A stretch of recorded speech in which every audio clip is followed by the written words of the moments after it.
श्री गुरुभ्यो नमः। श्रीमद्देवी भागवत महात्म्यम अथ प्रथमोध्यायः। सूत जी के द्वारा ऋषियों के प्रति श्रीमद्देवी भागवत के श्रवण की महिमा का कथन।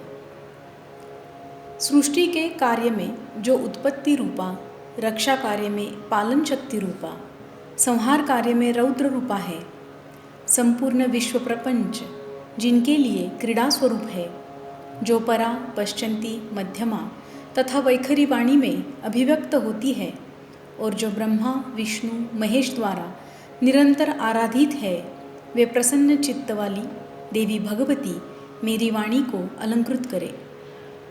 बद्रिकाश्रम निवासी प्रसिद्ध ऋषि श्री नारायण तथा नरों में श्रेष्ठ श्री नर, भगवती सरस्वती और महर्षि वेदव्यास को प्रणाम करने के पश्चात ही इतिहास पुराणादि सद्ग्रंथों का पाठ प्रवचन करना चाहिए।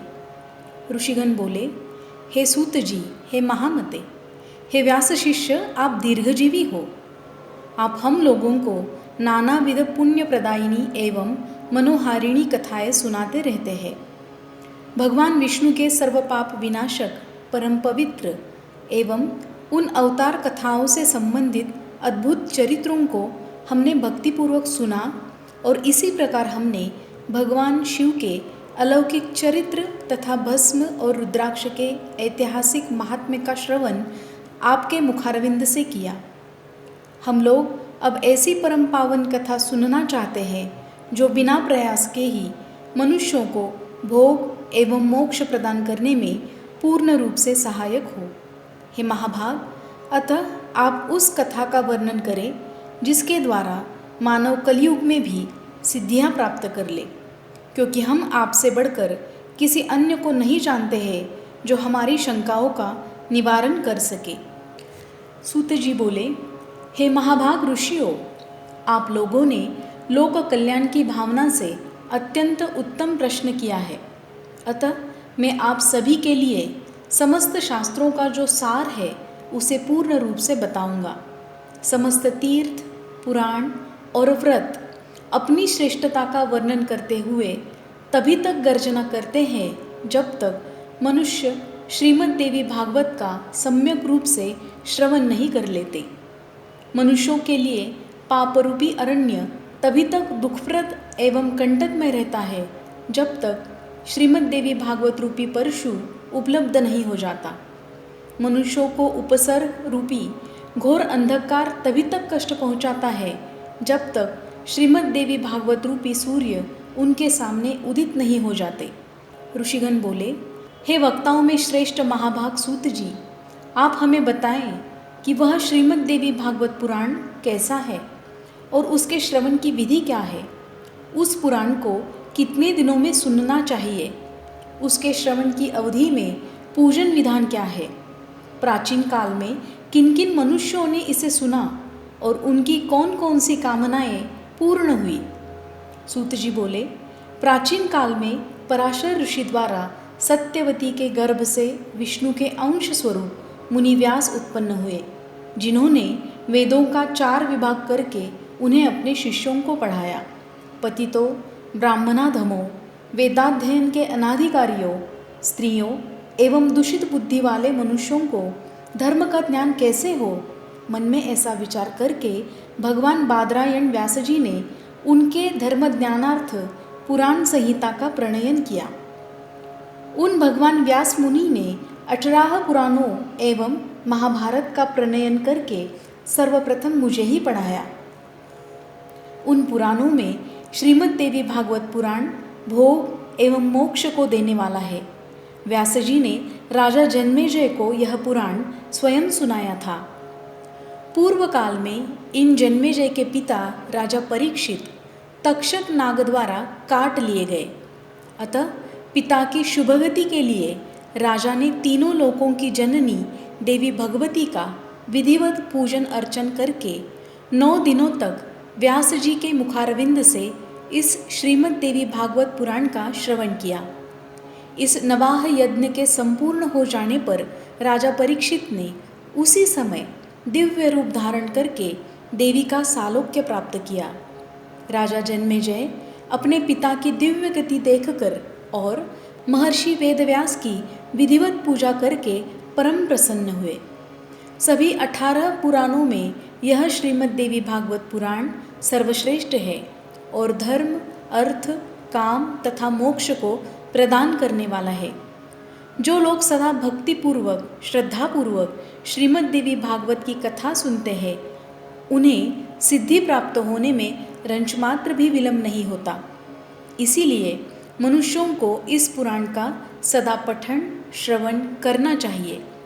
पूरे दिन तक, दिन के आधे समय तक, चौथाई समय तक, मुहूर्त भर अथवा एक क्षण भी जो लोग भक्तिपूर्वक इसका श्रवण करते हैं, उनकी कभी भी दुर्गति नहीं होती। मनुष्य सभी यज्ञों, तीर्थों तथा दान आदि शुभ कर्मों का जो फल प्राप्त करता है, वही फल उसे केवल एक बार श्रीमद् देवी भागवत पुराण के श्रवण से प्राप्त हो जाता है। सत्ययुग आदि युगों में तो अनेक प्रकार के धर्मों का विधान है, किंतु कलयुग में धर्म एवं सदाचार से रहित तथा अल्प आयु वाले मनुष्यों के कल्याणार्थ महर्षि वेदव्यास ने अमृत रस में श्रीमद् देवी भागवत नामक पुराण की रचना की। अमृत पाने से तो केवल एक ही मनुष्य अजर अमर होता है, किंतु भगवती का कथारूप अमृत संपूर्ण कुल को ही अजर अमर बना देता है। श्रीमद् देवी भागवत के कथा श्रवण में महीनों तथा दिनों का कोई भी नियम नहीं है। अतएव मानवों द्वारा इसका सदा ही सेवन, पठन, श्रवण किया जाना चाहिए। अश्विन, चैत्र, माघ तथा आषाढ़ इन महीनों के चारों नवरात्रों में इस पुराण का श्रवण विशेष फल प्रदान करता है। अतएव श्रीमद् देवी भागवत का यह नवाह यज्ञ समस्त पुण्य कर्मों से अधिक फलदायक होने के कारण मनुष्यों के लिए विशेष पुण्यप्रद कहा गया है।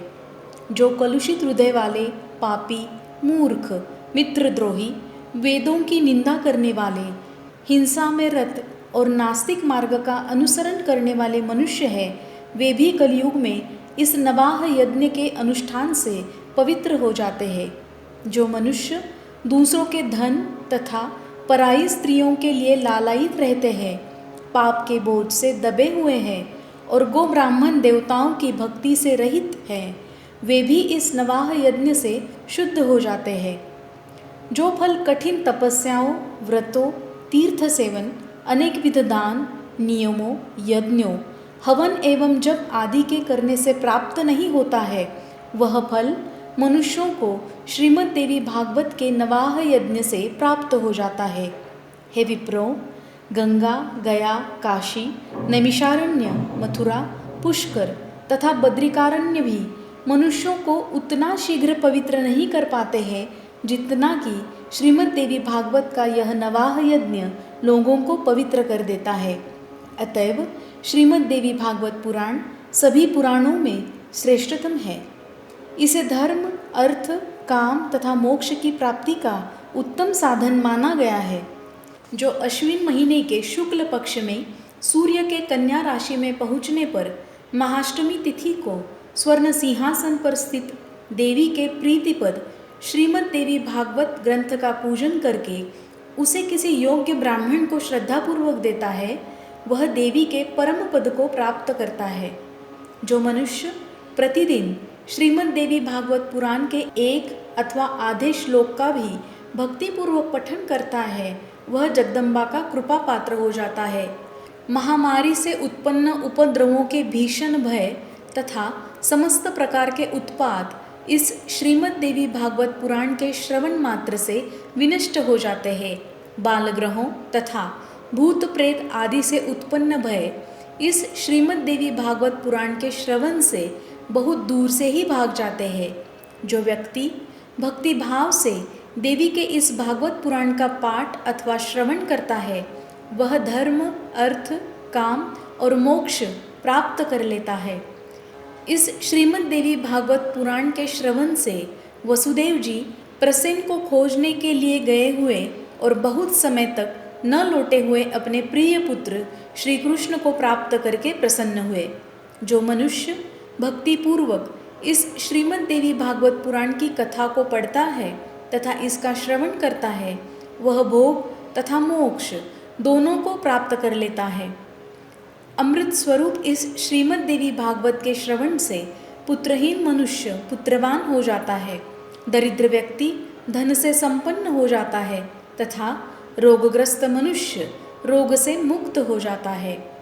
वंध्या स्त्री, एक संतान वाली स्त्री अथवा वह स्त्री जिसकी संतान पैदा होकर मर जाती हो, वे भी श्रीमद् देवी भागवत पुराण सुनकर दीर्घ आयु वाला पुत्र प्राप्त करती है।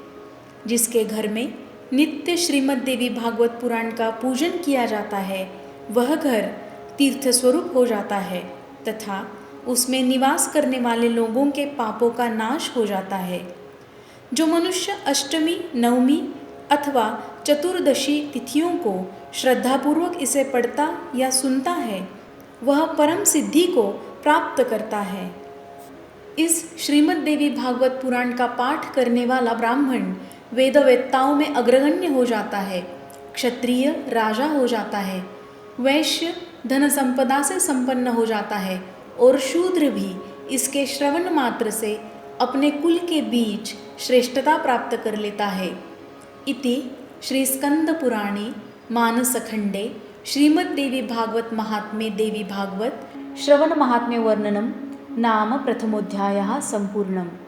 जगदम्ब उदयोस्तु, जगदम्ब उदयोस्तु, जगदम्ब उदयोस्तु।